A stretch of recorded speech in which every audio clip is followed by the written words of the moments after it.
I think it's just going to get weirder and weirder and weirder, and finally it's going to be so weird that people are going to have to talk about how weird it is. Eventually people are going to say, what the hell is going on? It's not enough to say it's nuts. You have to explain why it's so nuts. The invention of artificial life, the cloning of human beings, possible contact with extraterrestrials, the systems which are in place to keep the world sane are utterly inadequate to the forces that have been unleashed. Welcome back to Forbidden Knowledge News. I'm your host, Chris Matthew. Today my guest is Bush Whisperer. First, if you'd like to help with our film fundraiser, we're working on movie number 3. It's going to be different than the other 2. It's going to be a sci-fi comedy mockumentary featuring myself and many of your favorite researchers, authors, and content creators. If you'd like to help us get this production going, if you'd like to make a donation, please use the link right in the description. All my films are self-funded with the help of your kind donations. Be sure and check out my previous films. Doors of Perception is on Amazon Prime. Occult Louisiana is on Tubi, Roku, Apple, and many more. We're booking guests for February. If you have suggestions or you'd like to be a guest, email me forbiddenknowledgenews@gmail.com. Today I want to welcome back to the show Bush Whisperer. He is a full-time practicing shaman from Cape Town, South Africa. He also shares authentic, practical, and theoretical content on many spiritual and esoteric subjects. Bush Whisperer, welcome. How you doing? Absolutely well, brother. Can't complain. It's hot here, Cape Town, beach weather. And life is just moving on. December caught up fast. It did. Trying to make it through the holidays. Right on. Welcome back. It's great to have you.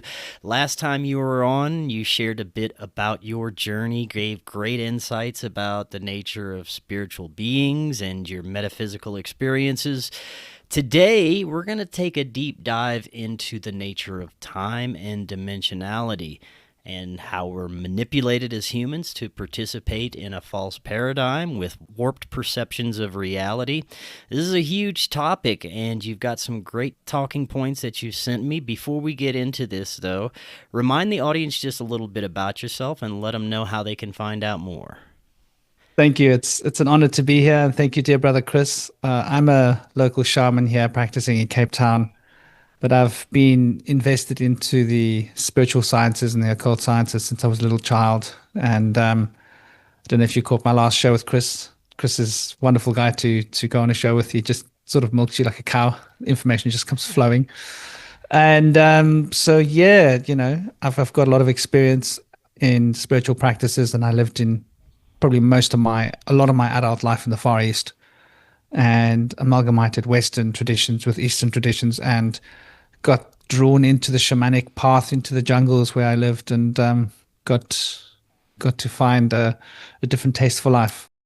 So, where you can find me, LinkedIn. If you just go into LinkedIn at Bush Whisperer, you can find me on YouTube at Bush Whisperer in LinkedIn, at Bush Whisperer on Facebook. And LinkedIn is where a lot of people come to me for like professional, but YouTube and Telegram is where I communicate, hang out, talk to people, just Excellent. Chat. Well, this is such a big topic. I'm not sure where we would start when looking at time and dimensionality, but where do you think we went wrong with our understanding of this? That's a phenomenally powerful question.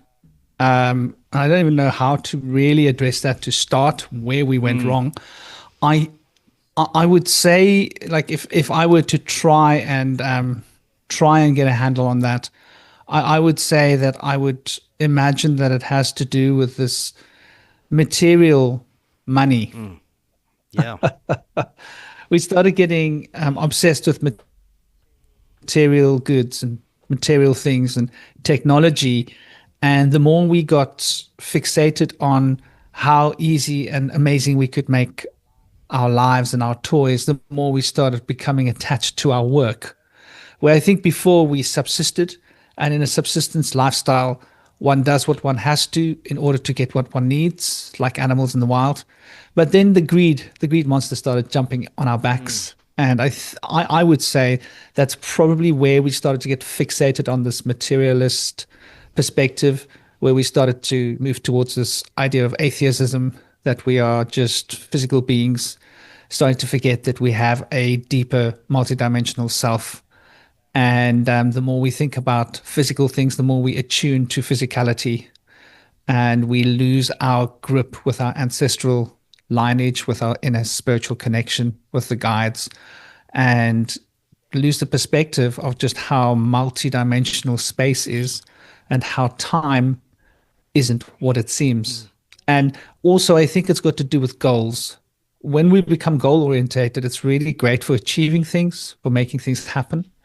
However, you can get stuck in the rut of moving forwards through time to achieve one goal after another.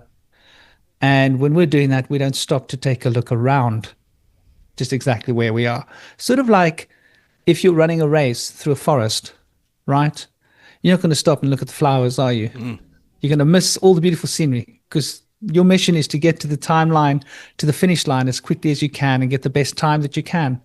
You don't have time to stop and look at the water and the patterns in the water, how the water flows, the little birds sitting on the tree tweeting, the beautiful flowers, the blooms, the little bees. You only get to do that when you stop. And I think that we don't stop often enough. When we look at the most detrimental ideologies that have been put forward since the dawn of time, based on most historical documentation, the masses seem to adopt these anti-human ideologies from the ruling class that is trying to manipulate and control for some reason. And I think our perception of time is the same, in a sense that that has been manipulated by the ruling class with calendars and work weeks. Like you said, it was all about greed, but I wonder if it's something that naturally developed in our human psyche, the desire to participate in this timeline structured reality, or if it was indeed something passed down by the ruling class that they may have received by non-human intelligences. What are your thoughts about that? I think, what you're saying is quite profound, and I believe it's very much on point. My impression is absolutely the way that we were ruled. I think the way that you trigger the greed response in a human being is with scarcity. Because when you trigger the scarcity paradigm, then the human being starts worrying about the future. Is there going to be enough food for my family for the winter? And now you're able to manipulate that being to say, well, if you do this for me, I'll make sure that there's a surplus of wheat for you and lots of wood for your fire, right? I mean, if you imagine the lords of the manor. And so absolutely, it's definitely the aristocrats that perpetuated this crime of scarcity upon humanity in order for certain ruling classes to have absolute abundance. And in the same vein, I would say that it seems that these groups were very much fixated with certain bloodlines, and those bloodlines go right back to the ancient times, to what we call the giants, or we know them as the Nephilim, and from the Nephilim came the Anakim, but they're also known in India, they're known as the Ashura, and the Ashura begot the Raksha. If you go to Persia, the Ahura were the good guys, and the Yaksha were the good guys, and the Devas were the bad guys. In India, the Devas and the Devis were the good guys, and the Raksha were the bad guys with the Ashura. And so we've got these mixed stories, but there were definitely some kind of different spiritual entities vying for control. And some of them seem to be, from some perspectives, helping humanity more, and others seem to be trying to enslave humanity more. And obviously, there would have been contracts made, right? There would have been hybrids made in order to rule us, which is what a lot of the records seem to show. We can see this right back from the Sumerian records through, the Book of Giants is quite extensively available in different languages and cultures. It's a very ancient piece of writing, and there are other books as well. A number of the apocryphal writings will speak about this. Noah was a giant, and obviously we have these stories in the Norse traditions, and the American Indians speak about it, and there's nowhere where you go where there aren't stories of these beings. So there were these kind of beings that were ruling over humanity, and there were great and terrible wars fought, and certain bloodlines seemed to take charge after these great and terrible wars. And I think that the perpetuation of these ruling castes, for example, is it a coincidence that George Bush and most of the crew were all related to the Queen, right? Is it a coincidence that Carrot Top, the current American stooge, I mean, what was it? His uncle was responsible for Tesla's work being confiscated. I think it's his uncle, or one of his family. Anyway, my point is... Oh, you're talking about Donald Trump. Donald Trump's uncle. Yes.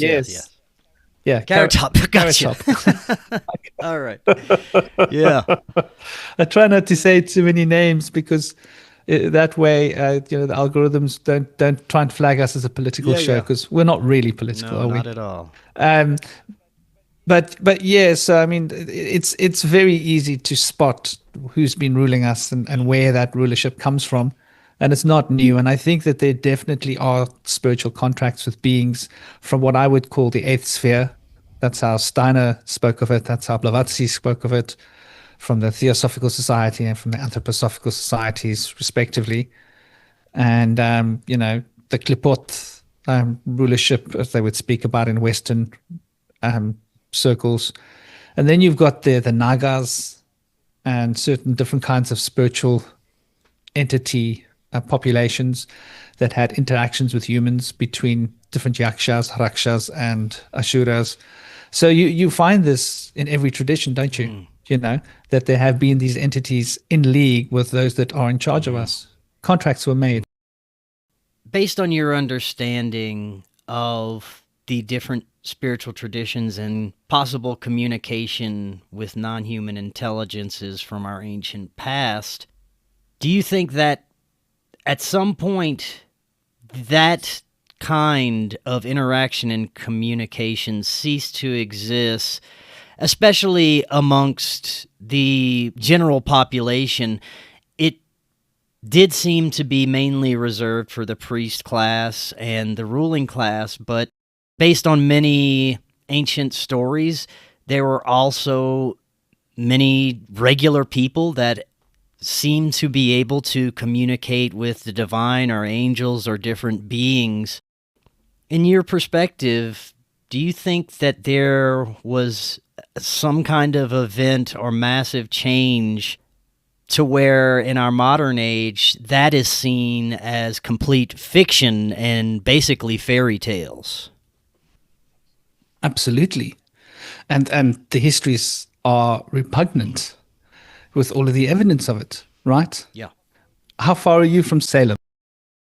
Pretty good distance. It's a couple of states away.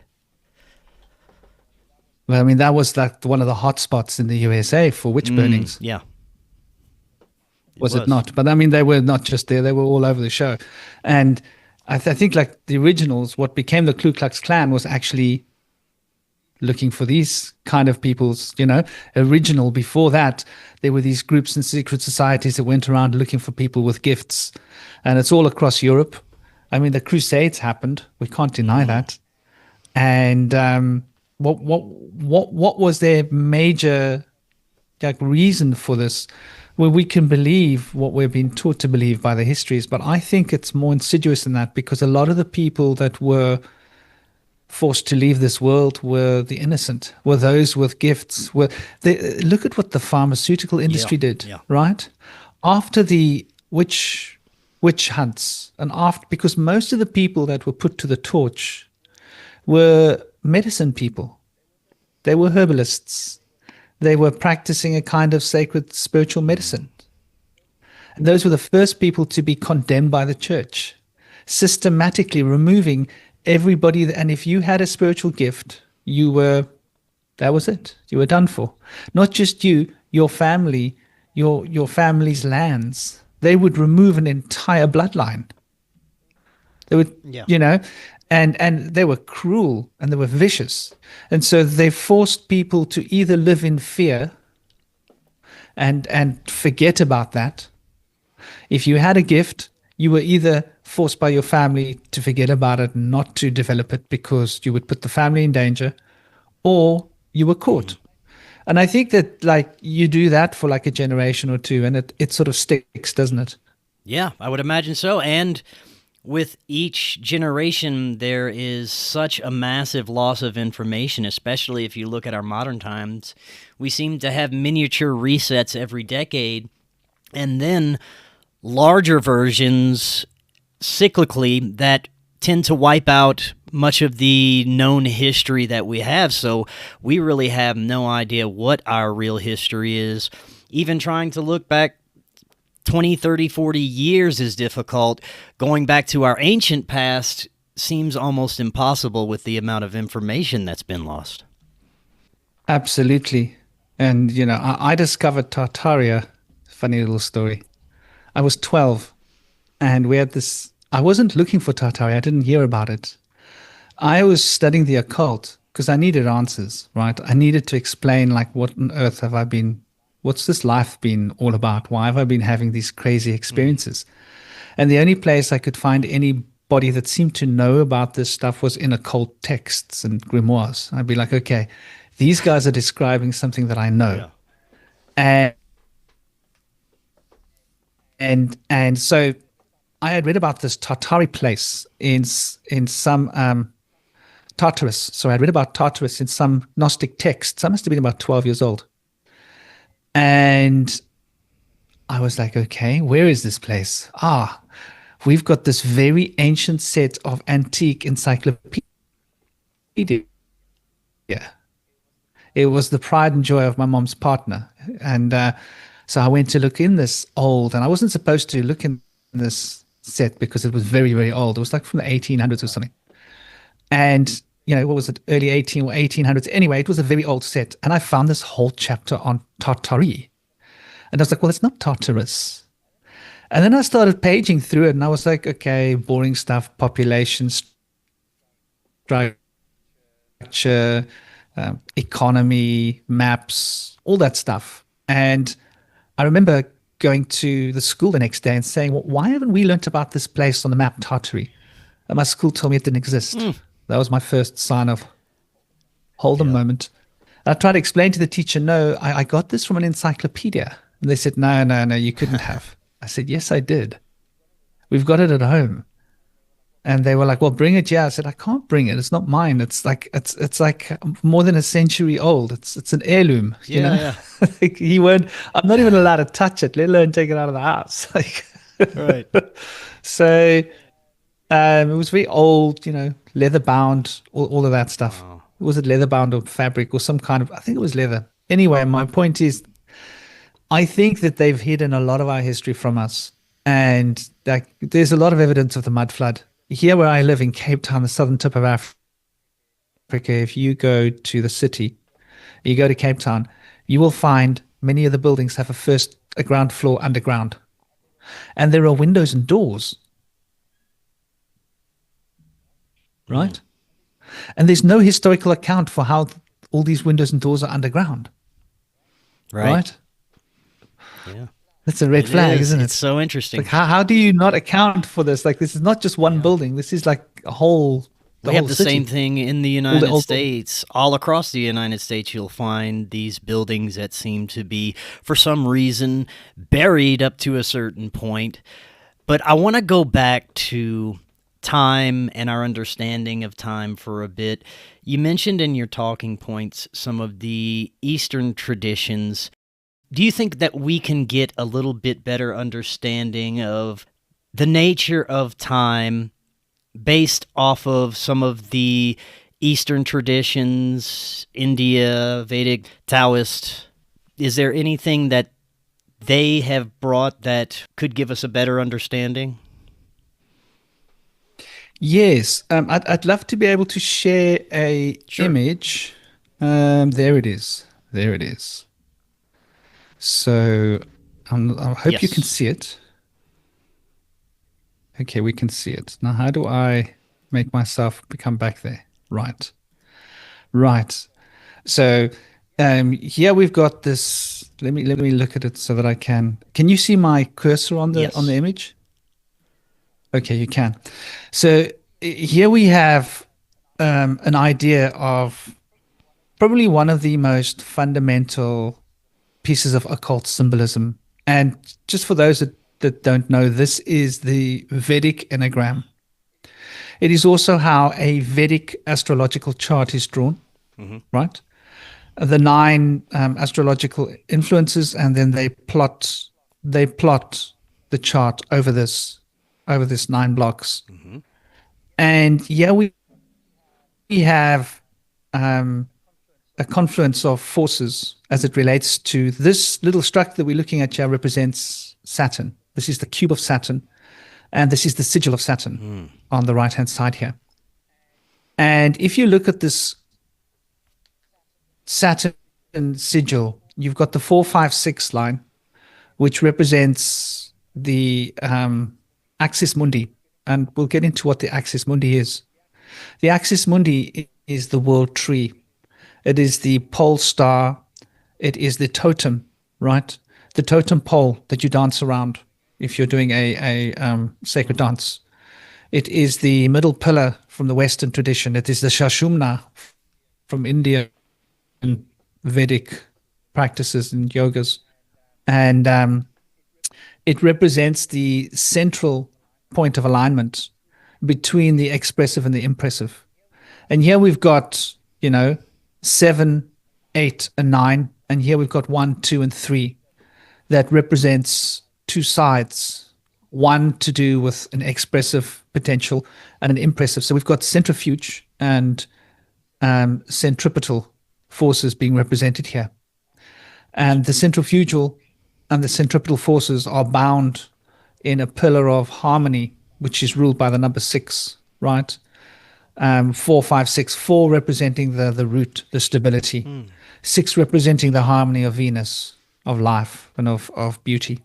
5 representing mercurial potential. It's the calm at the center of the storm, the hub around which all movement is maintained. So 5 represents the movement and is hence at the center of this little diagram. And these 2 forces represent the centripetal. The one would represent the rising force, which we call the Pingala in Vedic cosmology. Is it possible for me to switch between one image and another easily here? I'm not used to using this particular. I can still see your screen. If I can, you're going to different images here. Kundalini Ida Pingala. Ida Pingala. Sorry, I usually. There we go. This is quite a good one to use. So we can here see. So I don't have to do anything. You can see the image. Yeah, we got it. Yeah. So here we've got like an idea of Vedic perspective that represents these. You can see there's the central line, the Shashumna, which is the expression of the causal body. Very important. The causal body is what we call the Akasha. That's what transcends time and space. They speak of Akashic records in Western sort of ideas related to it, but the Akasha is more to do with sound that represents space. It is the cosmic egg of sound, vibration, through which the emanations of Ida and Pingala can come into being. And then we have the right side on the image here, which is our left side, which is a descending force. It brings coolness to the root, and that is considered Ida. And the Ida is, in Western English terms, the astral field, the astral body, the astral. So you've got three bodies in shamanism. You've got your divine body, right, which they represent here as the Shushumna. Then you've got your underworld, right, dream time where you find your power.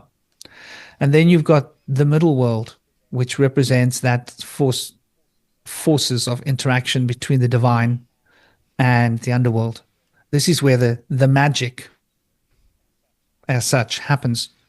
And so the Pingala would be considered the underworld in terms of the etheric body that is able to move around spatially here on the physical dense plane and holds the template. That's being the key. So the Pingala represents shape, represents geometry, represents structure, and it holds the form of things. The Ida represents the qualities. That's the astral. It represents color, feeling, all sorts of qualities that you will experience, textures, moods that you get when you look at the color red. You get a mood from that color red. It's an energizing, active, let's go out and do something kind of mood. Those are all related to the astral. So the astral is like a sphere of color and a sphere of impressions that we travel through, this fluid field of impressions. The etheric is a structured universe that looks and for all intents and purposes could be this reality, only you don't move conventionally, you move at the speed of thought, and walls are not an inhibition. And so you've got the etheric field, the Pingala, you got the astral field, the Ida, and then you got the causal field, the Shashumna, which is transmitting, and that is your soul body. Now, can I ask you, time happens as a result of Ida and Pingala coming together. Oftentimes I think people get the etheric and astral confused. In this diagram, you're saying it's two different things. Could you differentiate between these two realms? Well, the etheric body, most times when you hear people talking about astral projection, that's etheric projection. Like it's 99%, 95%. Few people can tell the difference. And that's due to a lot of these occult writers that were more theoretical than practical. Yeah. And they wrote all these books, and it's bugged me ever since I was a child. It was like how these guys that are famous writers can get these things back to front or confused. But the etheric is represents the word. So eth comes from the hieroglyph for bull, and for the hieroglyph of the cross, the T, which represents Saturn and time. And it is known in our circle as the Alpha and the Alpha and the Omega, the beginning and the ending.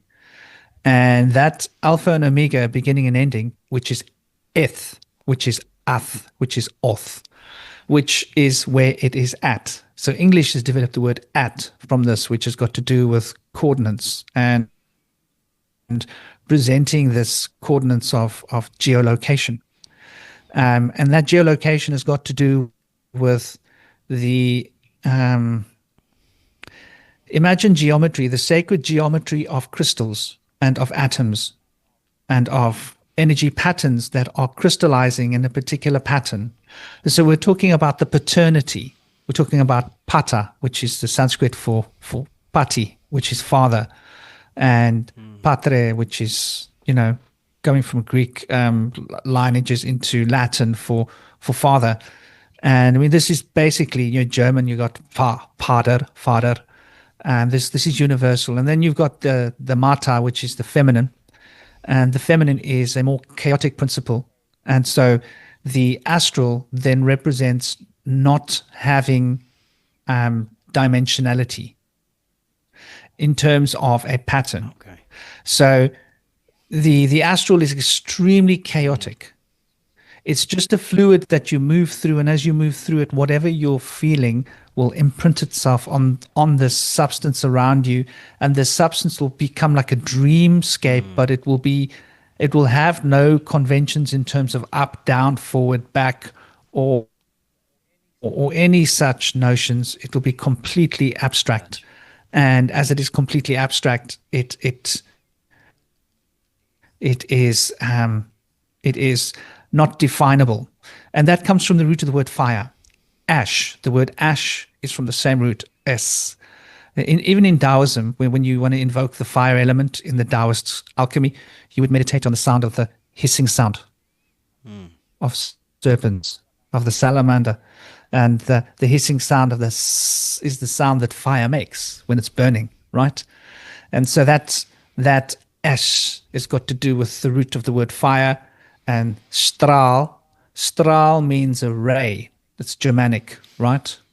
So you look at astral, it means like the ray that comes from fire, which is essentially that which is emitted from heat and color and produces a quality of heat and potential.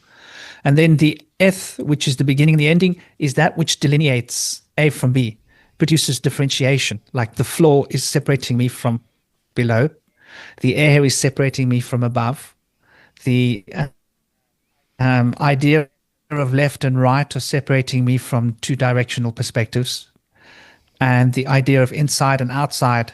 In the astral field, there is no inside, outside, up or down. It's just one continuity of absolute abstraction. In the etheric plane, you're literally on a plane that looks like this plane, and it follows pretty much the same rules. In fact, if you want to get right down to it, imagine this. Let's look at dimensionality for a moment. We're in the physical plane of existence now. And the physical plane of existence you could see as being a crystallized form of light, right? And this energy of consciousness is producing matter, which is the mother coming back to itself. But the mother isn't just the pure mother. The mother has got the father inside it, the pattern, right? So this mother has been patterned. So the paternity has entered into the maternity, producing the child of matter, if you want to consider it as such a metaphor. Now, when we look at matter, matter is contained within a structure. And the structure that contains matter is, you could compare it to a kind of an electromagnetic field of pattern. And that pattern is like a map.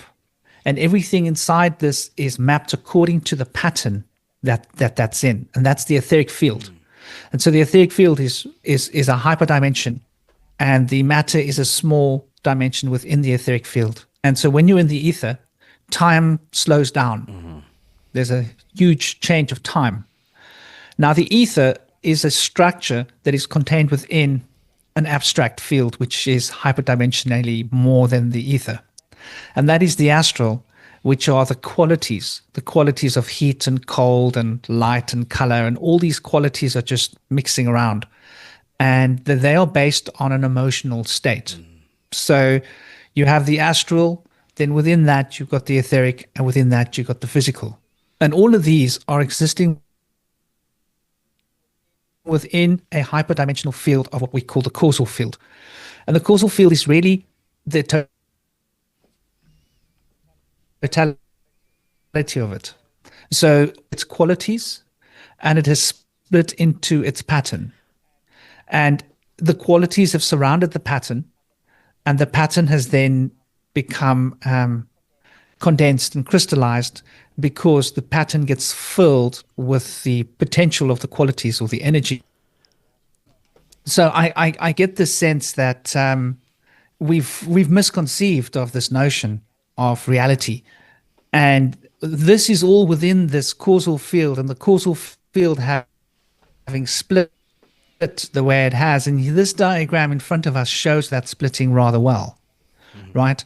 It shows how the balance between the causal field emanates outwards to produce the Ida and the Pingala. And the Ida represents your pituitary gland in your physical body, represents your emotions, your hormones, and the currents of feeling. The Pingala represents your pineal gland. The pineal gland is a little pimple attached to the thalamus, sort of just behind your ear in the center of your head, but in the center. And the pineal gland regulates your central nervous system,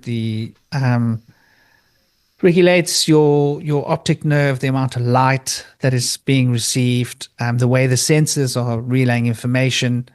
In fact, the thalamus is a filtration system for all of the sensual information that travels through the brain from the various senses. They go to the thalamus to be recoded so that the thalamus is able to put them into a contextual form of code that can then be sent, relayed to the parietal lobes, where the dream of reality is concocted and we experience this physical reality, which is really just dream at dream time. Yeah. Managed by the pineal gland, except for smell. This is why smell transcends this. Smell goes straight to the stem of the brain, and it connects with those deep emotional states. And the pituitary gland regulates your hormones, and it's got to do with regulation of growth and cell tissues and all of these things which are expressed as the hormones regulating enzymes and all the other production of the different biochemical agents in the body. And so you've got the emotions in the pituitary gland, the hormone system, and you've got the rational thoughts which are moving through the central nervous system, being carried through these little cables and nerves through our brain, lighting up electrical discharges to produce a field that this extra dimensional consciousness is able to enter into the body. And the consciousness is really what we're talking about. Everything is consciousness. So when we think of this matter, this table underneath my hands or the ground under my feet, that's consciousness. And we've forgotten this. And so this consciousness is the substance of form that we experience physically. But the consciousness comes from a place of pure thought. And so there's this range from the causal field, which is that part of the soul which moves into the body, and that part of us that will move out of the body.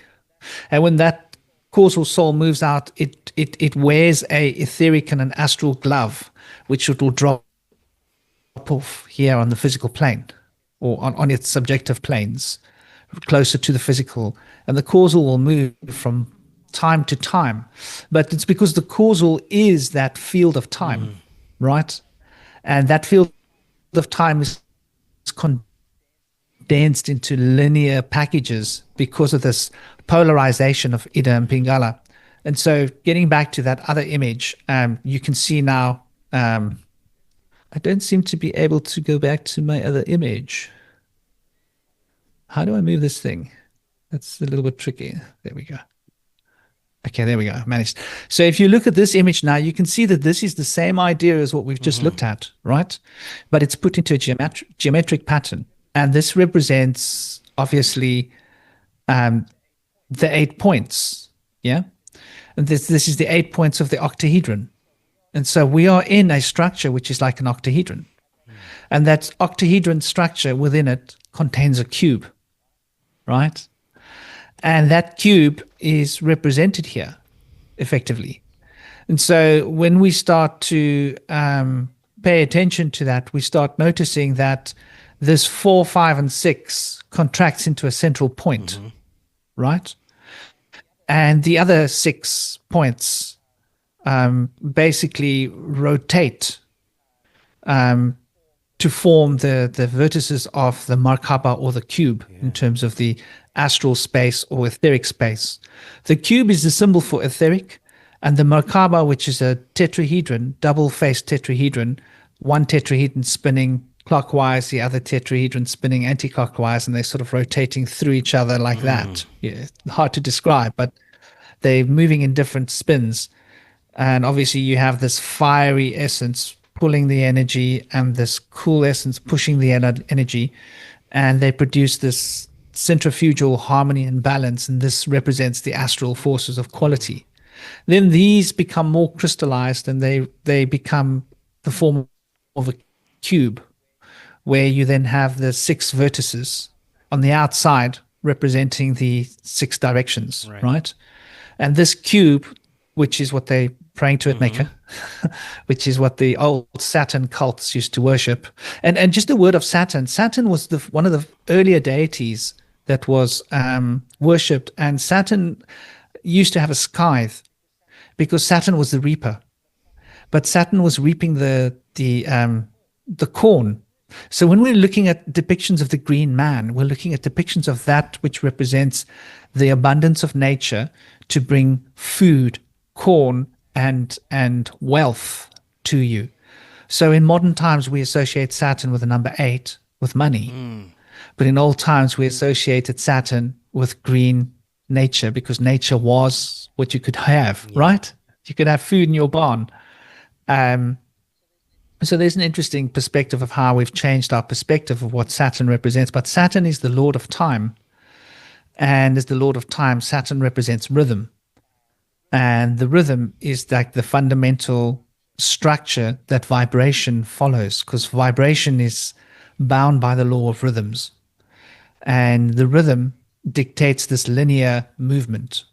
And that linear movement is happening because number 4 is rooted. And because number 4 is rooted, number 6 is maintaining the harmony of 4, so that 4, even though rooted, can have harmony. And at the center of that harmony is number 5, which is movement. So it's a moving, rotating axis mundi, but it's also been depicted as a tree, right? Where you'll have the trunks, number 5, you'll have the roots, number 4, you'll have the branches and the leaves, number 6, for example. Another way of conceiving it, which is how it was conceived of in more ancient times. So this idea of Saturn representing the structure of time has got a lot to do with these ideas that we've become so enamored by physical things, and the etheric represents physicality. So the astral represents spirituality, because the astral is about the qualities. It's abstract. It's about the feelings. It's what do you feel deep down? Who are you? These are abstract questions. What did you achieve? What can you hold? What have you done? Those are physical, etheric concepts. And so we become so locked into the etheric that we've lost touch with our feelings. And the notion of time, just to bring it back to the causal field, these principles are what's locking us in to the astral and the etheric. When we transcend the astral and the etheric in the causal field, we are no longer bound by time. We're in the Akasha.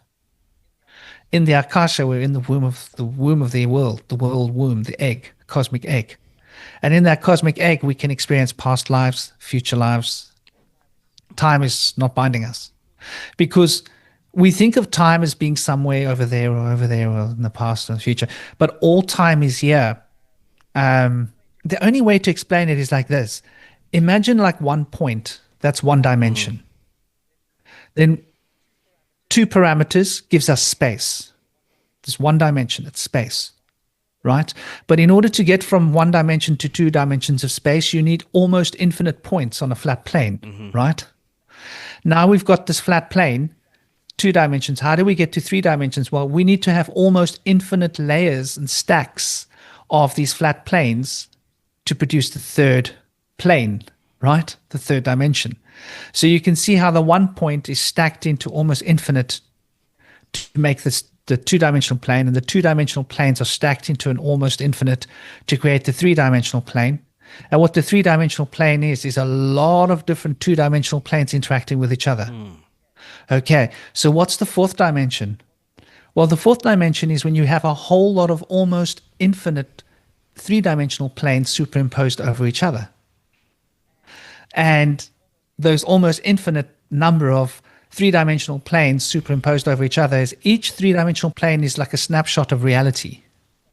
But when you run them fast, it produces movement, right? But there's an almost infinite number of them.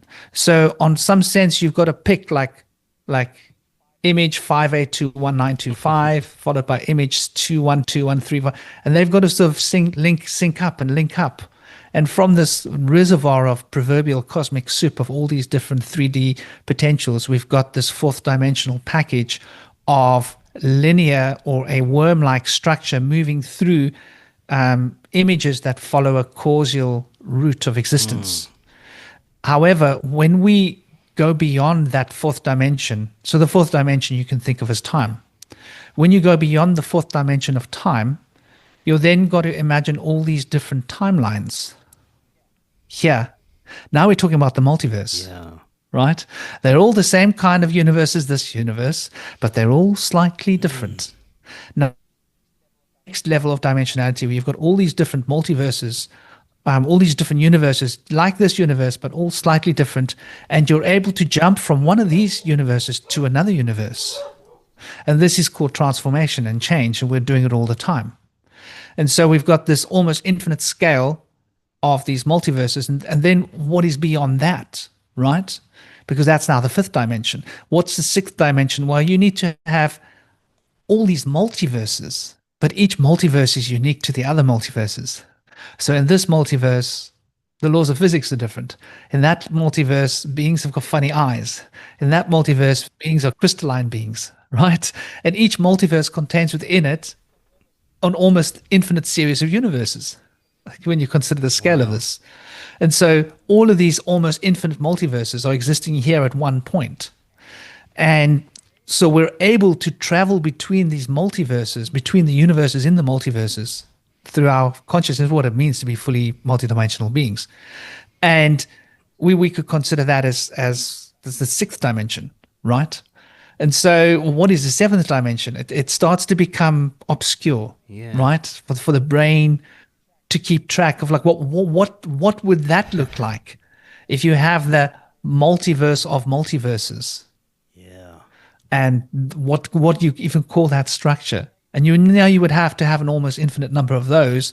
So what we think of as time, when we come back down from step back into our universe, is these little linear structures. But these linear structures are actually surrounded by all these other potential times. So this is why we're able to see the future, relive past lives, have, prophecies, have moments of realization of things that are going to come in the future. And why fortune telling, and why we have spent so much time in our lives learning to develop these skills, why kings and queens have always had a court astrologer, for example. Yeah. I want to get a little deeper into the nature of the eighth sphere beings that you mentioned earlier. Some know them as Archons.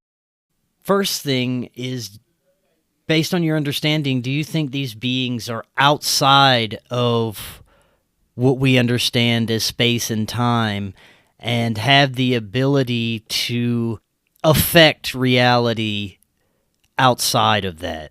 Or are they within everything we've been discussing?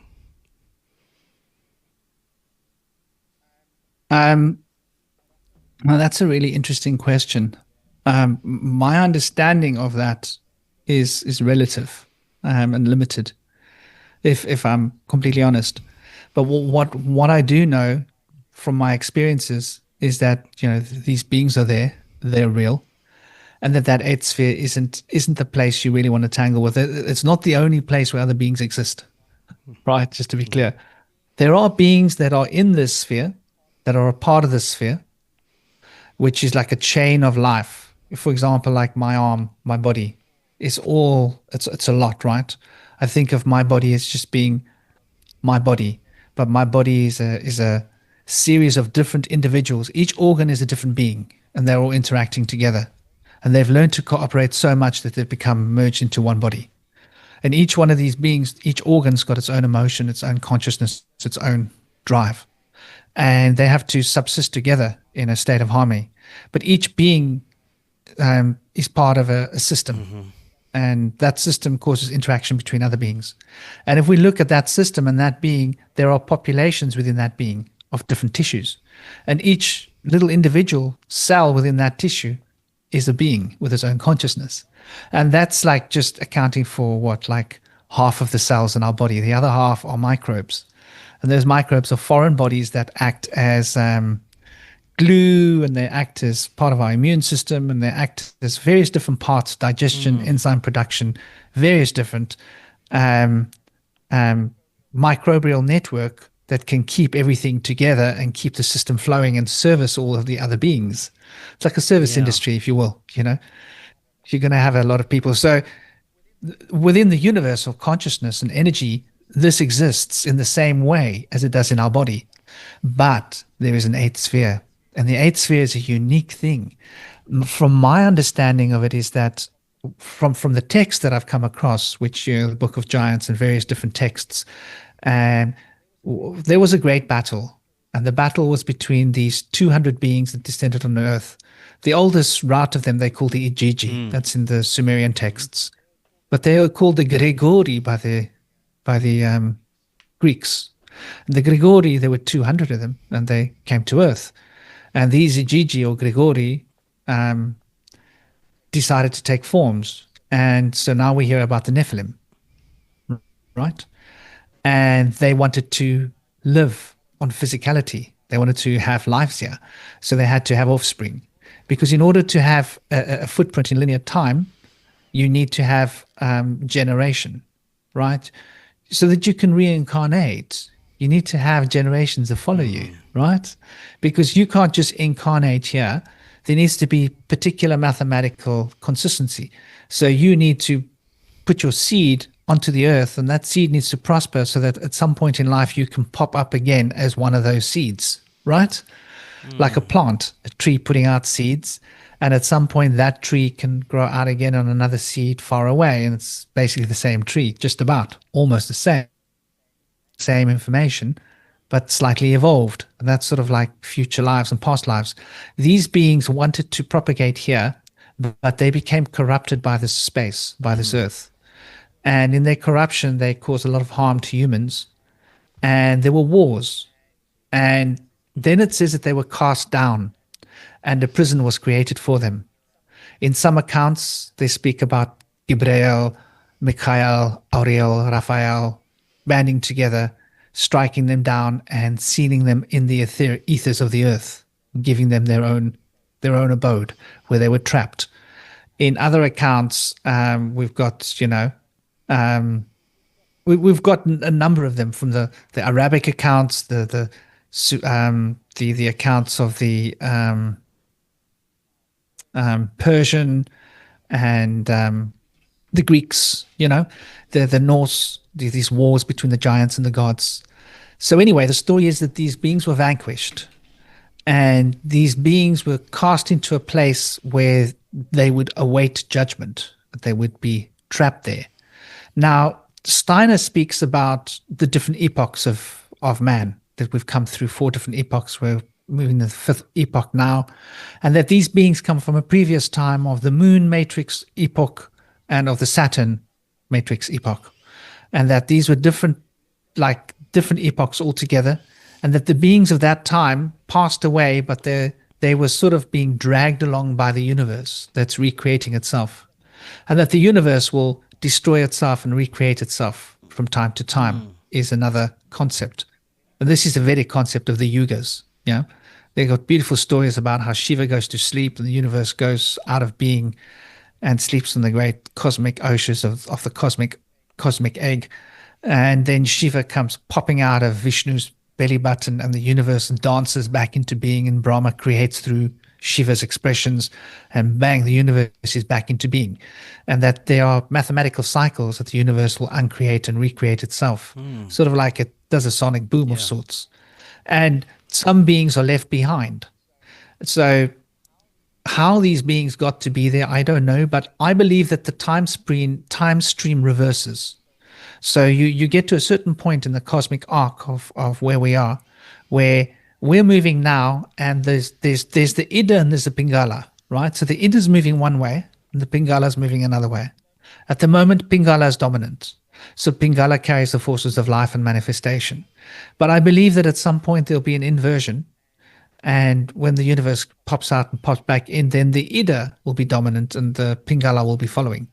Now the Ida, the emotional side, is repressed, and the rational, logical, Pingala, etheric. The etheric also relates to your mental abilities, your logic, your ideas and thoughts, will be dominant. So these beings are facing the wrong direction in terms of time stream, and they are being left behind by time, and their universe is, their 8th sphere is shrinking and corroding away until it will pop out of being, and they will be churned into fodder to start the journey of the amoeba, again.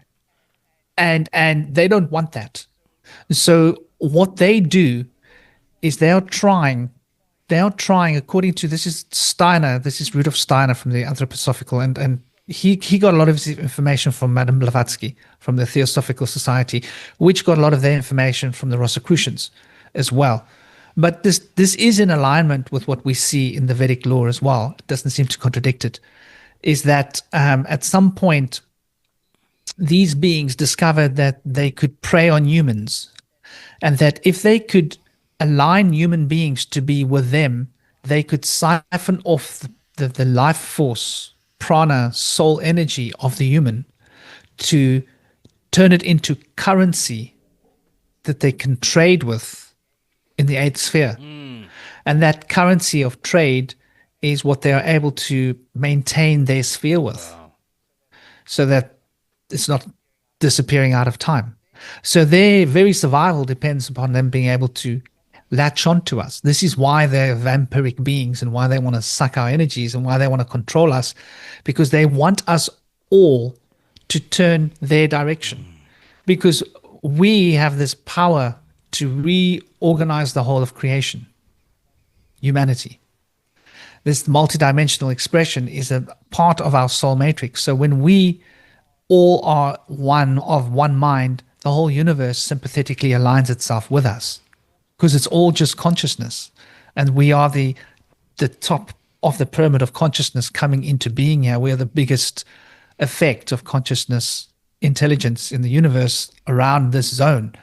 And so if these beings can align themselves with us, they can hopefully, according to their idea expressed by Steiner, is they can actually swallow this universe into the eighth sphere and make the eighth sphere the new universe, which is like, it's a heavy concept. The universe is corroding, it's breaking to pieces, and it's falling to bits, and the only way they can keep it is by sucking the life out of ours.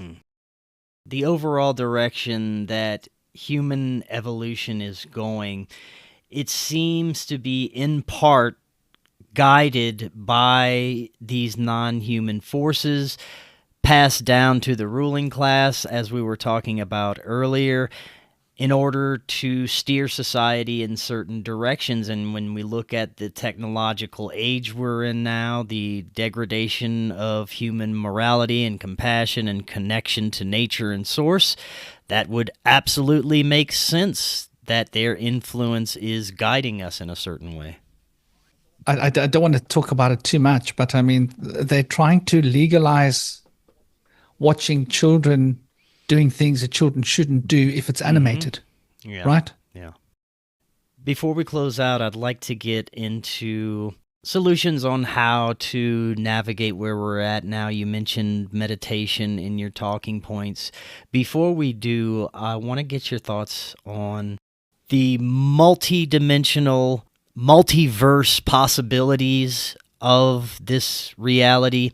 I've had guests on that have discussed jumping timelines. Some of them have actually claimed to be able to do this through various techniques, meditation. I've had other guests that have had near-death experiences and claim to now be existing in a different reality than they were before. Others had near-death experiences, and it seems that a completely different person came into their body after having that experience. And I'm wondering if this connects to the multiverse reality, that if it's possible to jump into different timelines through various means, either near-death experience, meditation, maybe even psychedelics. What are your thoughts on that? Well, I think it's happening all the time for everybody. It's how time works. I see. I think people get caught up in that and they think, wow, it's something special. It's not something special. It's normal. We're all doing it. We're doing it every day.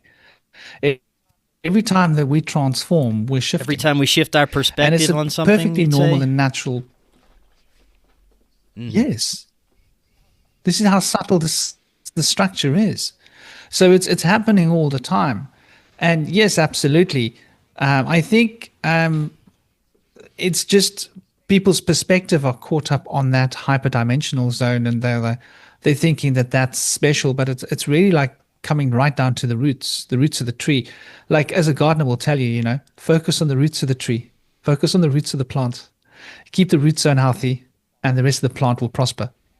And so if we focus on the roots, yes, absolutely, this timeline shifting is a normal part of life. And when we transform ourselves, the universe around us transforms. And this is the magic of life. Life is magical. The universe is a complete magical construct. We talk about consciousness. A conch is a shell that comes out of the sea.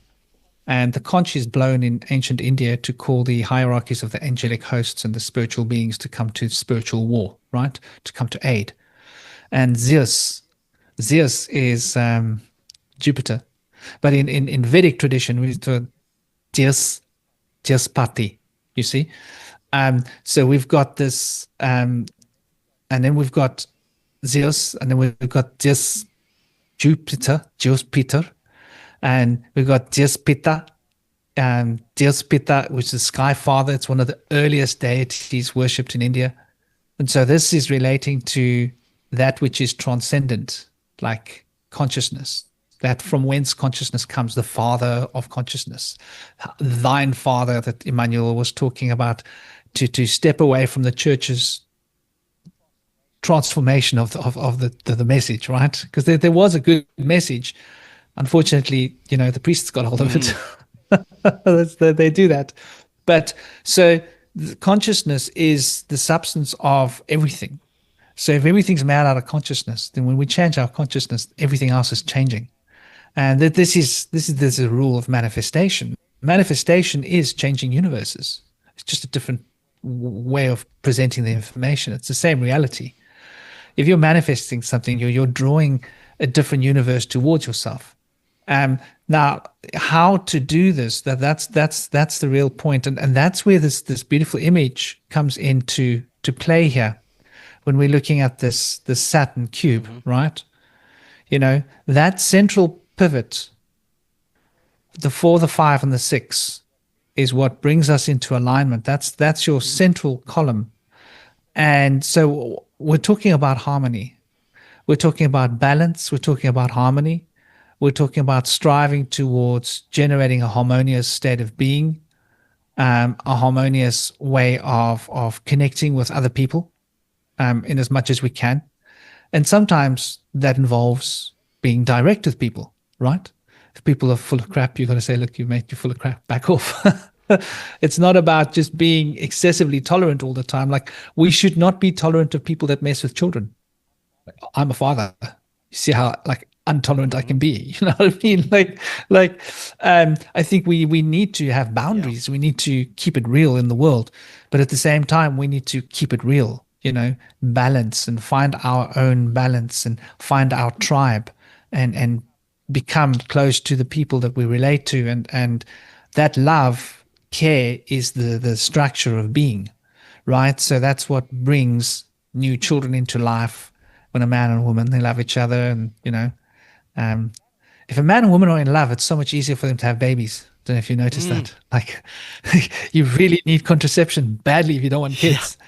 If you're not really in love, it's harder to make babies. There's something magical that happens with that power of that glue, and obviously that also keeps the generations together.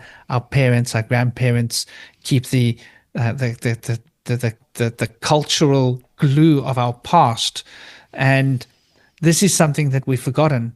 So this digital crap, we need to less digital, we need to less online, less of all of the Hollywood mind control, because the Hollywood is so the holly is the tree of the druids, and the wand of the holly was used to hypnotize, right? So if you needed to be hypnotized, that's what the holly wand was used for. So Hollywood is a hypnosis engine. Yeah. It's we pay for the right to be mind controlled, which is real hilarious. But there's a lot of education in it. There's a lot that you can learn, because they tell you their dirty little secrets while they hypnotize you, but how to withstand that hypnosis. And that's where meditation comes into it. Meditation will be written about as A, B, C, D, E, F, G, but really what it is it's about coming back to the center.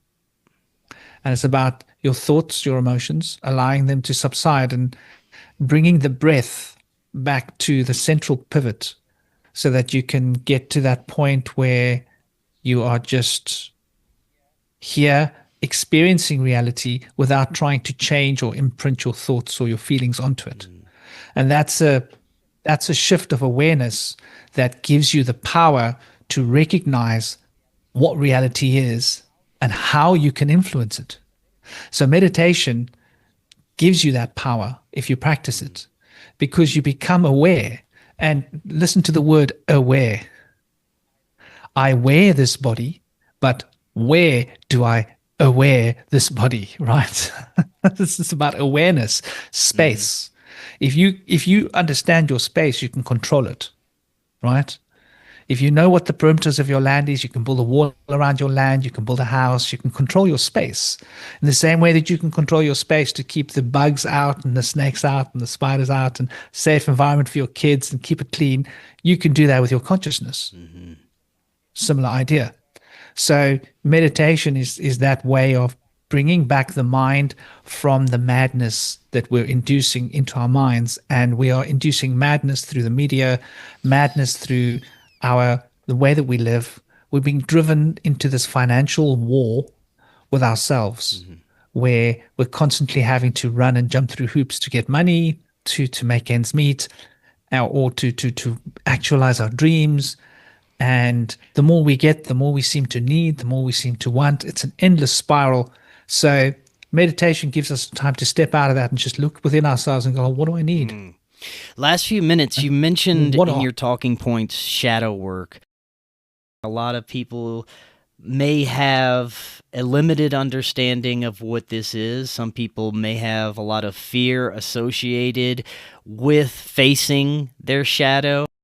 What would you tell someone that is really interested in starting the healing journey but doesn't know how to start, doesn't really have a good understanding of what shadow work is or where to begin with it? What would you tell them? I would say that shadow work, in shamanism, we call it soul retrieval. That's a nicer word, isn't it? I like soul that. retrieval. But soul retrieval and shadow work is much of a muchness. So we repress so much of our feelings because of insecurities, because of different emotional complexes, because we tell ourselves nonsense, because our parents tell us nonsense, because our schools tell us nonsense. We take on the neuro-linguistic programming and we repress this part of ourselves because it's not good enough.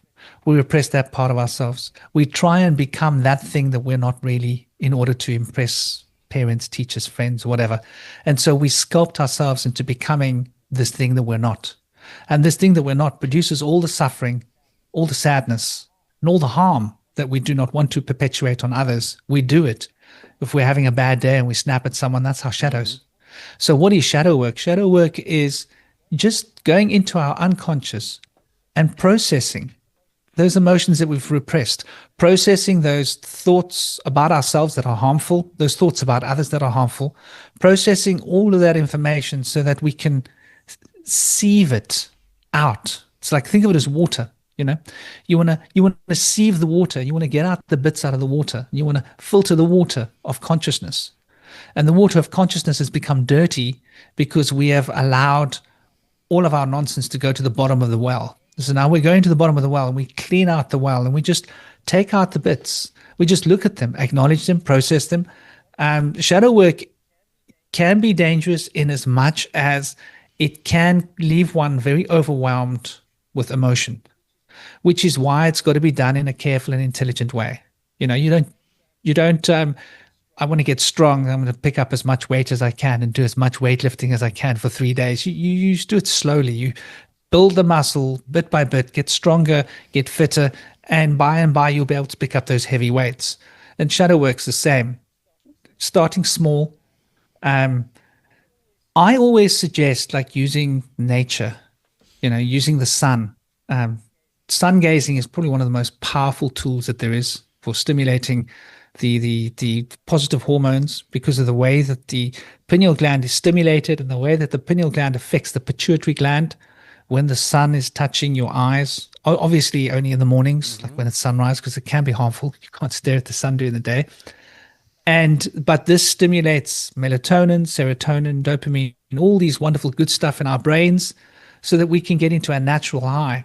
And so I would always say to people, do a course of solar gazing for like 40 days before you start shadow work. And you'll find that you'll be so uplifted by the solar gazing, you'll be ready to go into the shadow places within your being and go, you know what? When I was a child, someone said this to me and it made me feel pretty crap about myself. And I've realized I've been carrying this around on my shoulders my whole life. And you know what? I don't need it. I don't need to feel that way about myself anymore. And suddenly it's like a weight's lifted off your shoulders and you feel empowered. And, so there are a lot of different techniques. I actually did a whole 2-hour seminar for how to do shadow work. It's in my channel if you go and look there under my it's under my lives. But shadow work, in short, is not the way it's been produced or the way it's been spoken about. Like people try and I think the controllers don't want us to do shadow work. They want us repressed.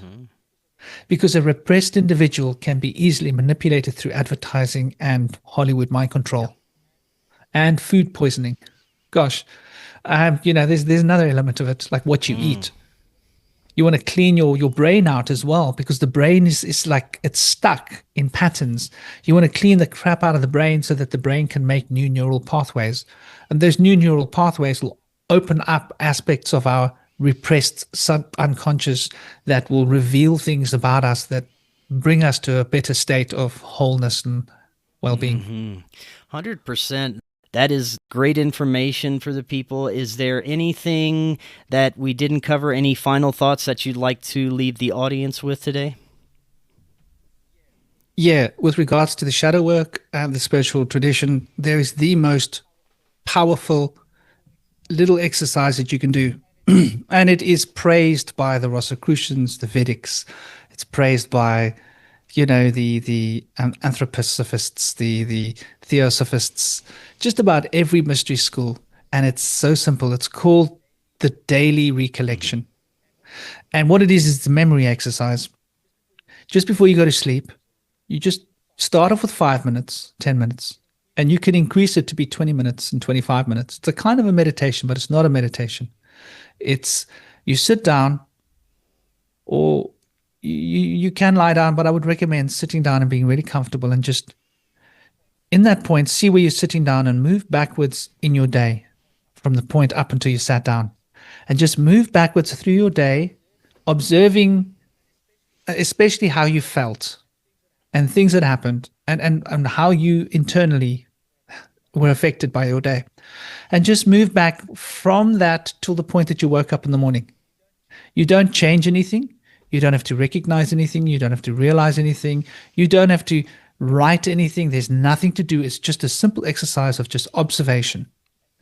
And you'll find interesting these patterns. But if you do it every day, then you notice patterns. You go, interesting, that pattern. That when I speak to John in the morning, I feel this way every day. So maybe like John's got like a bad influence on me, because every time I speak to John in the morning, I end up having this kind of a day. You'll notice things just as a pattern. And then just you can jot down a few things on a diary about your experiences of the recollection. If you do that every day, that will prime your memory in such a way that you'll be able to be trained to deal with the little repressed things. You'll stop adding to the repressions every day, because that unrepresses emotions, but just for today. And once you do that for 1 day, 2 days, 3 days, 20 days, 30 days, a month, 2 months, you start lightening the load of the shadow. It's a very subtle way, but by and by, other things will start lodging loose, because you'll notice, these experiences I've had in patterns, and actually they remind me of that experience and that experience and that experience. The key is just not to turn it into a mental journey. When you're doing your recollection, just run from the end to the beginning of the day. Don't go off mind wandering. Write down a few jots on a piece of paper, a diary, and keeping a diary is really powerful. Like, people don't understand the strength of the diary. The diary is the magical emblem of the heart. It's where you keep all of your deepest emotions, So yeah, that's what I thought would be the best thing to. Right on. Bush Whisperer, thank you so much. This was fantastic. Definitely have to do this again. And until next time, everyone, have an excellent evening. We will talk again tomorrow. We'll see y'all then. If you're looking to start your therapeutic microdosing journey, but don't know where to start, especially when looking for the highest quality ingredients, including nootropics, and what you'd expect from a true microdose capsule, check out our friends at Brainsupreme. They offer the absolute highest quality ingredients so you can start your microdosing journey knowing that you're getting top-notch ingredients. To find out more, visit their website using that link right in the description, and you can get 15% off your entire order. Hello friends, I am so excited to tell you about Independent Media Token. Independent Media Token is a brand new way to show your support for independent media without having to donate a dime. Independent Media Token is a cryptocurrency on the Solana blockchain designed to generate funds to promote and foster the growth of independent content creators, allowing them to engage in their art without having to worry about being demonetized. Through a network of media partners, of which you yourself can become a part of, Independent Media Token's goal is to ensure the powers that be can never cut off all of our areas of funding and censor the only free voices left in the world.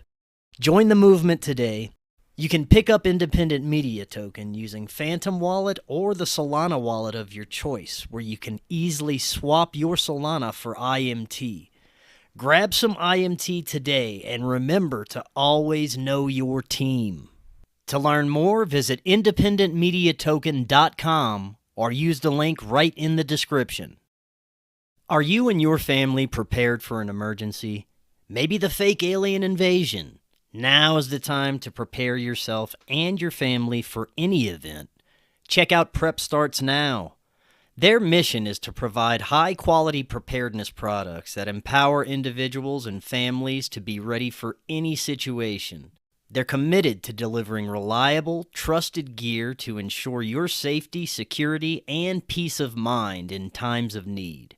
Their product selection is carefully curated to provide you with the essential gear you need to stay prepared. From emergency kits to tactical tools, every item is chosen for its reliability and practicality.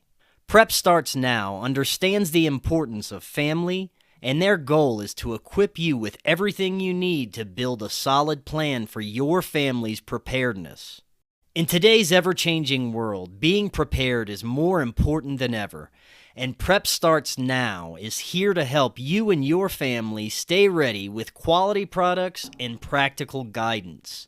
Use the link in the description and get 15% off your order.